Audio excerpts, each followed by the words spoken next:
Recentemente fiquei afastado da internet em geral, e a única coisa que acompanhei foi a saga The Last of Us Parte 2. Como não tenho condições financeiras de ter um PlayStation 4 para poder jogar, eu acabei acompanhando o streamer Alan Zoka zerar o jogo. O jogo ele é simplesmente sensacional, tudo que acontece nele mexe muito com seus sentimentos. O game é uma experiência em si. Nele podemos ver um ciclo de ódio que existe desde o final do primeiro jogo, quando o Joe mata todo mundo do hospital dos vagalumes para salvar a Ellie, e com isso fazendo com que o grupo dos vagalumes acabasse se desmanchando por ter perdido o único médico que era capaz de fazer uma cura para salvar a humanidade daquele vírus. E matando esse tal médico, é dado o início desse ciclo de ódio. O médico, ele é pai da Abby, uma personagem que conhecemos no segundo jogo, que após ver seu pai morto, ela passou a vida focando em treinar e malhar para matar o Joe e completar sua vingança. Em vários flashbacks durante o jogo, podemos ver que ela estava disposta a fazer de tudo para conseguir impedir a morte de seu pai. E logo no início de The Last of Us Part 2, temos a morte de Joe, que salva a Abby de uma horda de zumbi, e por azar do destino ele acaba na mansão onde está a galera que está querendo a morte dele. Então ali a Abby finalmente consegue matar o Joe, de uma forma brutal, torturando ele até a sua morte. O jogo chega a mostrar como que essa tortura e tal, é uma cena bem pesada. E um pouco antes dele morrer, aí ele acaba entrando nessa mansão e presencia a morte de Joe, e assim o ciclo de ódio acaba girando, agora fazendo com que a Ellie vá atrás da Abby para se vingar da morte do Joe. E nisso ela acaba matando todos que a Abby ama. Durante o game dá pra ver que a Ellie fica obcecada por essa vingança, mas acaba que ela não consegue matar a Abby. Se passam uns anos e ela está tendo uma vida tranquila no campo, sua esposa, o bebezinho e tendo uma vida normal. Mas ela resolve ir novamente atrás de sua vingança e encerrar isso de uma vez por todas. Mas para isso ela perderia a única coisa que lhe restou,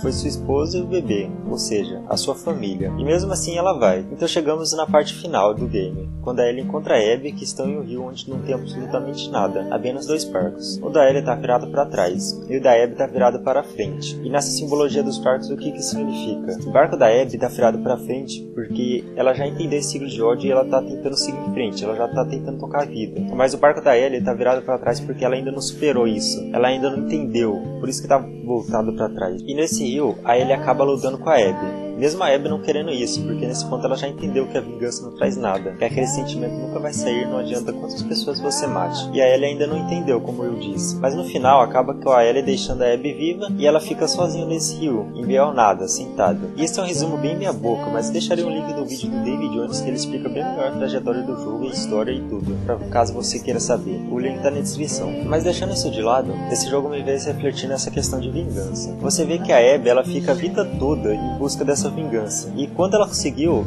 nada mudou. O pai dela não voltou à vida, ela não deixou de sentir aqueles sentimentos ruins. Acabou que aquela vingança só fez com que ela perdesse tudo que ela tinha. Todo mundo que ela amou morreu, com exceção de um, que eu não vou entreter em detalhe. E a mesma coisa foi com a Ellie. Ela foi, matou muita gente e no final não adiantou de nada. E ela também perdeu pessoas que ela amava. As duas perderam praticamente tudo que elas tinham. E tudo isso por causa de uma vingança que não levou em nada. Absolutamente nada. E o jogo nos mostra bem o que é a vingança, lá no final do game, naquele rio vazio. A vingança é um grande vazio, você só perde com isso. Eu achei muito genial criar o jogo dessa forma. O jogo ele mostra o real preço da vingança, que não é nada barato. A Ellie pagou esse preço e a Abby também pagou esse preço. Muitas pessoas no jogo pagaram esse preço. Olha o tanto de morte que foi preciso para eles entenderem no final que aquilo não levou a lugar nenhum. Muito pelo contrário, aquilo só acabou com a vida delas. A vingança nunca leva a nada positivo. Ela vai te trazer nada de bom. Ela não vai te aliviar nem te fazer melhor. Ela só vai te fazer pior. É como seu Madruga dizia, a vingança nunca é plena, mata a alma e a envenena. E é isso que vimos acontecer em The Last of Us Parte 2. A Ellie e a Abby perderam tudo e só pioraram. Nenhuma consequência positiva foi atribuída para nenhuma delas. E dá pra ver que a Ellie, por exemplo, quando ela tá buscando sua vingança, toda vez que ela mata alguém,